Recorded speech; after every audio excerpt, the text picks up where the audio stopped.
Hello friends, food recipe நண்பர்கள் எல்லாருக்கும் வணக்கம். இன்றைக்கி நம்ம ஒரு சூப்பரான ரெசிபியோடு தான் வந்திருக்கிறோம். இன்றைக்கி நம்ம என்ன செய்ய போகிறோம்னா, ரெஸ்டாரண்ட் ஸ்டைலில் ஃப்ரைட் ப்ரான்ஸ் எப்படி செய்யலான்னு தான் பார்க்க போகிறோம். ஃப்ரைட் ப்ரான்ஸ் செய்கிறது ரொம்பவே சிம்பிள். அது இல்லாமல் இதோட டேஸ்ட் வேறு லெவலில் இருக்கும். முறுமுறுன்னு கிறிஸ்பியாக டேஸ்டியாக சூப்பராக ஒரு ஃப்ரைட் ப்ரான் ரெசிபி பார்க்க போகிறோம். ஸோ மிஸ் பண்ணாமல் ஸ்கிப் பண்ணாமல் வீடியோ ஃபுல்லாக பாருங்கள். சுட சுட சாப்பிடலாம், சூடாக சமைக்கலாம். வாங்க வீடியோக்குள்ளே போகலாம். வீடியோக்கு போகிறதுக்கு முன்னாடி நீங்கள் இன்னும் ஃபுட் ரெசிபி சேனலை சப்ஸ்கிரைப் பண்ணலைன்னா சப்ஸ்கிரைப் பண்ணிக்கோங்க.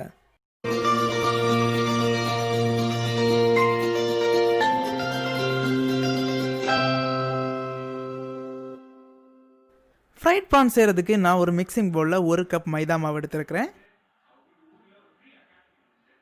அதோட 1/2 கப் அளவுக்கு கார்ன்ஃப்ளவர் எடுத்துடலாம், சோள மாவு. இதுக்கு கூடவே 1/2 டீஸ்பூன் உப்பு, 1/2 டீஸ்பூன் மிளகுத்தூள், 1/2 டீஸ்பூன் வரமிளகாத்தூள். இதோட நான் ஒரு முட்டையை சேர்த்துருக்கிறேன். நம்ம இன்றைக்கி ஹெல்த்தியான நாட்டுக்கோழி முட்டையை யூஸ் பண்ணியிருக்கிறோம். எல்லாத்தையும் சேர்த்து நல்லா மிக்ஸ் பண்ணிக்கலாம்.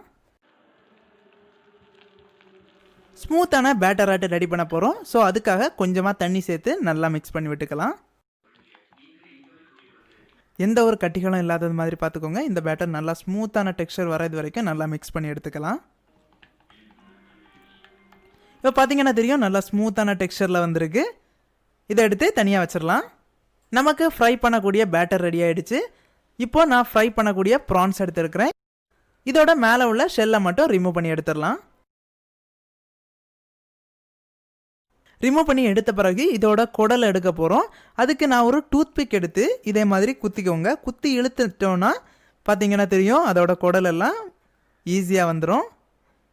நிறைய பேர் ப்ரான்ஸ் குக் பண்ணும்போது இதை எடுக்காமலே போட்டு சமைப்பாங்க. ஸோ அது நல்லா இருக்காது. ஸோ இதே மாதிரி நம்ம எடுத்தோன்னா ரொம்ப க்ளீனாக இருக்கும். அதோட ஃப்ளஷ்ஷு மட்டும்தான் இருக்கும். பார்த்தீங்கன்னா தெரியும் எவ்வளோ ஈஸியாக நம்ம ரிமூவ் பண்ணிட்டோன்னு. இப்போ மேலே நைஃப் வச்சு கட் பண்ணிக்கலாம்.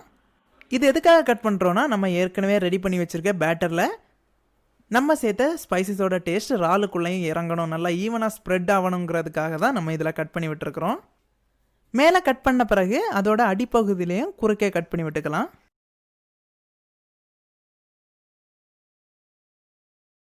குறுக்கே 4-5 இடத்துல கட் பண்ணி எடுத்துட்டு அடுத்ததாட்டு இறாலோட வால் பகுதியில் உள்ள நுனியை மட்டும் நம்ம கட் பண்ணி எடுத்துடலாம். பிறகு அந்த வால் பகுதியில் நம்ம நைஃப் வச்சு லைட்டாக சுரண்டினாலே போதும், நல்லா க்ளீன் ஆயிரும். ஃபைனலாக ஒரு இம்பார்ட்டண்டான ஸ்டெப்பு தான் இது. நீங்கள் வீடியோவில் ஃபஸ்ட்டில் பார்த்தாலே தெரியும், இறாலெல்லாம் பார்த்தீங்கன்னா நீட்டமாக இருக்கும். ஆனால் நார்மலாக நம்ம வீட்டில் நம்ம பொரிக்கும் போது நீட்டமாக வரவே செய்யாது, சுருண்டு தான் வரும். அதுக்காக நான் என்ன செய்ய போகிறேன்னா, இறாலோட ஃப்ளஷை இப்படி பிடிச்சிட்டு இழுத்து விட்டுட்டாலே போதும். அதோட நேவெல்லாம் கட் பண்ணக்கூடிய சவுண்டு கேட்கும். அந்த அளவுக்கு இழுத்து விட்டுக்கோங்க. ரொம்ப இழுத்துறாதீங்க, பிஞ்சு வந்துடும். இதே மாதிரி நல்லா இழுத்து விட்டுக்கோங்க. இதே மாதிரி இழுத்து விடுறதுனால நம்ம இறால் பொரிச்ச பிறகுமே இதே மாதிரி ஸ்ட்ரைட்டாக தான் இருக்கும். நம்ம இறாலெல்லாம் ரெடி பண்ணியாச்சு. பார்த்தீங்கன்னா தெரியும், 1 2 3 4 5 எல்லாத்தையும் நல்லா க்ளீன் பண்ணி கட் பண்ணி ரெடி பண்ணி வச்சுட்டேன். இப்போ ஒரு பவுலில் நம்ம ஏற்கனவே ரெடி பண்ணி வச்சுருக்க பேட்டர் எடுத்துருக்கிறேன். பக்கத்துலேயே கொஞ்சமாக பிரெட் க்ரம்ஸ் வச்சுருக்கிறேன். நம்ம என்ன பண்ண போகிறோம்னா, நம்ம ஏற்கனவே கட் பண்ணி க்ளீன் பண்ணி வச்சுருக்க இறாலை பேட்டரில் முக்கிட்டு பிரெட் க்ரம்ஸ் வச்சு நல்லா கவர் பண்ணி எடுக்க போகிறோம். நல்லா முக்கியாச்சு. இப்போ பிரெட் க்ரம்ஸ் வச்சு நல்லா கவர் பண்ணி எடுத்துடலாம்.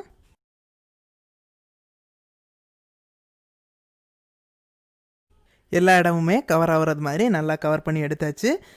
இதே மாதிரி நம்ம ரெடி பண்ணி வச்சுருக்க எல்லா இறாலையுமே பேட்டரில் டிப் பண்ணிவிட்டு பிரெட் க்ரம்ஸ் வச்சு நல்லா டைட்டாட்டு கவர் பண்ணி எடுத்துடலாம்.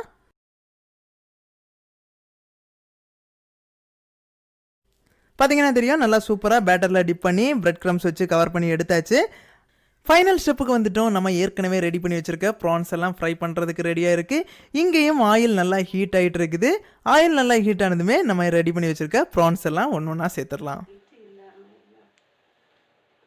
ஆயில் நல்லா ஹீட் ஆகிடுச்சு. கேர்ஃபுல்லாக நம்ம ப்ரான்ஸ் எல்லாம் ஒன்று ஒன்றா ஃப்ரை பண்ணிக்கலாம்.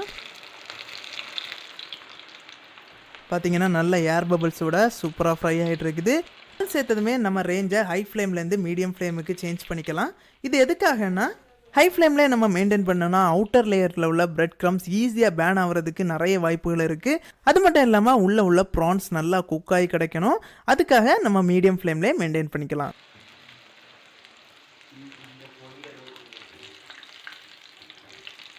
மோஸ்டான சீ ஃபுட்ஸ் எல்லாமே ரொம்ப சீக்கிரமாகவே குக் ஆயிரும். பார்த்தீங்கன்னா நம்ம இறாலும் ரொம்ப சீக்கிரமாகவே குக் ஆகிடுச்சு. இதை நம்ம ஆயிலேருந்து ட்ரைன் பண்ணி எடுத்துடலாம். பார்த்தாலே தெரியுது நல்ல கோல்டன் கலரில் சூப்பராக வந்திருக்கு. பார்க்கும்போதே சாப்பிடணும் போல் இருக்குது. பட் வீடியோ முடிஞ்ச உடனே இதை எல்லாத்தையும் நான் தான் சாப்பிட போகிறேன். இதே மாதிரி நீங்களும் வீட்டில் ட்ரை பண்ணி பாருங்கள். ட்ரை பண்ணி பார்த்துட்டு எப்படி வந்துச்சுன்னு சொல்லிட்டு கமெண்ட் செக்ஷனில் கமெண்ட் பண்ணுங்கள். இந்த வீடியோ உங்களுக்கு பிடிச்சிருந்துன்னா ஃபுட் ரெசிபி சேனலை சப்ஸ்கிரைப் பண்ணுங்கள். இதே மாதிரி இன்னொரு டேஸ்டியான சூப்பரான ரெசிபியோட நாளைக்கு சந்திக்கிறேன். அதுவரை பபாய், கீப் ஆன் வாட்சிங்.